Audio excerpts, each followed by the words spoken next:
হরিচাঁদ, জয় গুরুচাঁদ। আমি একটা শ্রদ্ধা বাসরে এসেছি।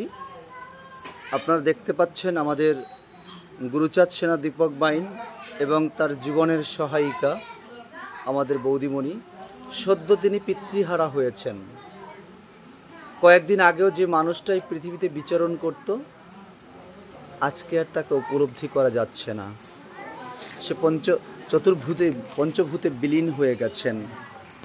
কিন্তু আজকে তার শ্রদ্ধা জ্ঞাপন হলো সিন্দ্রাণী, উত্তর চব্বিশ পরগনার সিন্দ্রাণীতে। আসলে আমাদের এই দীপকদা এবং এই যেমন এটা হচ্ছে দলপতি সুশান্ত বাইনের বাড়ি। এই যে দলপতি সুশান্ত বাইন আপনারা দেখছেন। আর সেই মতুয়া ঘরের সন্তান হচ্ছে আমাদের মতুয়া, রক্ত বইছে যার শরীরে, একজন শিক্ষক, এবং তাকে সবসময় যিনি পরিচর্যা করেন, কাছে রাখেন, ভালোবেসে বন্ধন করেন, তিনি হচ্ছেন আমাদের বৌদিমণি। কিন্তু তার পিতা তিনি চলে গেছেন আমাদের ছেড়ে, পঞ্চভূতে বিলীন হয়েছেন। কিন্তু সম্পূর্ণ মতুয়া বিধানে তার শ্রদ্ধার্ঘ্য নিবেদন করালেন আমাদের প্রদীপ গোসাই। তিনি ব্রাহ্মণ্যবাদ ছুঁড়ে ফেলে দিয়ে মতুয়া বিধানে শ্রদ্ধার্ঘ্য নিবেদন করলেন। আমি আমাদের দীপক দাদার কাছে জানতে চাইব, দাদা, আজকে যে মতুয়া বিধানে যে কাজকর্ম হলো, এটা আপনার কেমন লাগছে? বা এটা করানোর উদ্দেশ্য, মানে মতুয়া বিধানটা বেছে নেওয়ার কারণ কি? আমাদের ঠাকুর হরিচাঁদ ঠাকুর বলেছে যে কুকুরের উচ্ছিষ্ট প্রসাদ ফেলে খাই, বেদবিধি শৌচাচার নাই মানি তাই। তা বৈদিক যে তন্ত্রমন্ত্র, যাগযজ্ঞ, এগুলো সব মানুষকে শোষণ করবার জন্য সৃষ্টি করা হয়েছিল। সেই শোষণের যন্ত্রকে আমার ঠাকুর ছুঁড়ে ফেলে দিয়েছিল হরিনামের মাধ্যমে। এবং এখানে হরিনাম হচ্ছে মহামন্ত্র, অন্য কোনো তন্ত্রমন্ত্রের আর প্রয়োজন নেই। সেহেতু আমরা ঠাকুরের যে বন্দনা এবং মঙ্গলাচরণ থেকে শুরু করে মতুয়া বিধানে আমরা সেই কাজটা সুসম্পন্ন করেছি। আমার শ্বশুর পিতার প্রতি আমরা শ্রদ্ধা জানিয়েছি এবং ঠাকুরের শ্রীচরণে আমরা নিবেদন করেছি যেন আমার শ্বশুর পিতা, আমরা ঠাকুরের কাছে প্রার্থনা করেছি যে আমার শ্বশুর পিতা যেন ঠাকুরের কমলচরণে স্থান পায় এবং যেন শান্তিতে থাকেন এবং ভক্ত সঙ্গে থাকেন, মনোরঙ্গে থাকেন। সব থেকে ভালো লাগলো আজকে আমি দেখলাম বৌদি যখন শ্রদ্ধা জ্ঞাপন করছিল তখন তার অশ্রু বিগলিত। এবং আমরা অনেক জায়গায় দেখতে পাই যে আমাদের মাতৃভাষায় যে বাবা মার বৌদির অশ্রু বিগলিত হচ্ছিল, কারণ একটা শোকাতুর পরিবেশ, একটা বেদনা বিধুর পরিবেশ। কিন্তু যেখানে আমার বাবা মা আমাকে বাংলা ভাষা শিখিয়েছেন, তাই তার শ্রদ্ধা অর্ঘ্য আমি বাংলা ভাষায় করব, এটাই হয়তো আমাদের কাম্য। একজন শিক্ষিতা মানুষ হিসেবে আমি বৌদিকে বলবো যে বৌদি, এই যে বাংলায় তুমি তোমার বাবাকে তুমি শ্রদ্ধা নিবেদন করলে, এটা তোমার কাছে কেমন লাগছে?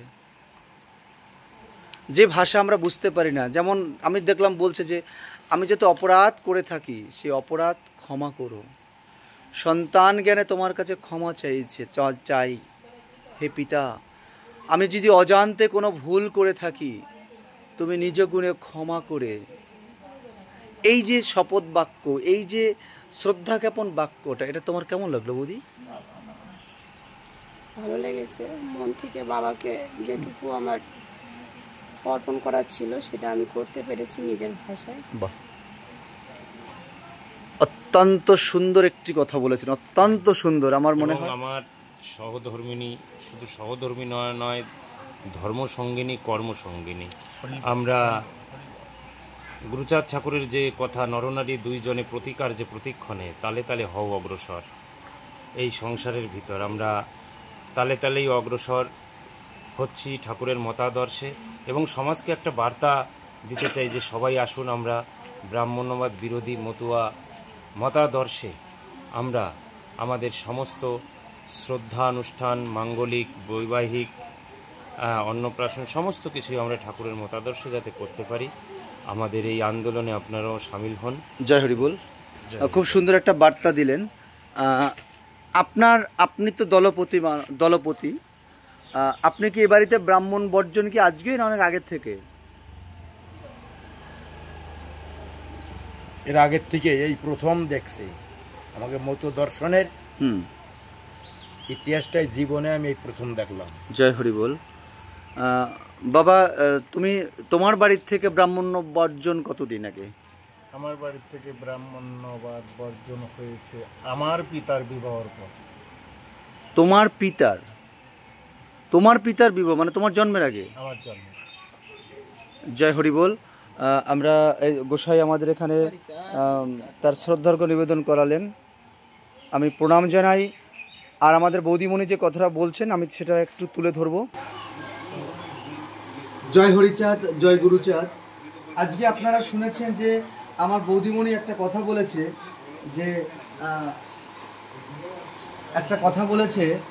যে আমি আমার বাংলা ভাষায় আমি আমার বাবার শ্রদ্ধা ক্রিয়া মন থেকে করতে পেরেছি।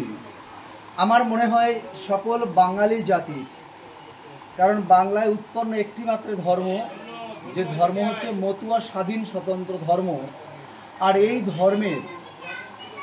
ধর্মের ভাষা বাংলা, তাই শ্রদ্ধা ক্রিয়া সমস্ত কিছু যাহা কিছু আছে সব আমরা বাংলায় করব। আজকে আমাদের বৌদি সেই বার্তাটা দিলেন যে আমি বাংলা ভাষায় আমার মনের মতো করে আমি শ্রদ্ধা জ্ঞাপন করতে পেরেছি। এবং শিক্ষক দীপক বাইন সে যে বার্তা দিলেন, এই সমাজের মানুষের কাছে একটা বার্তা দিলেন, যে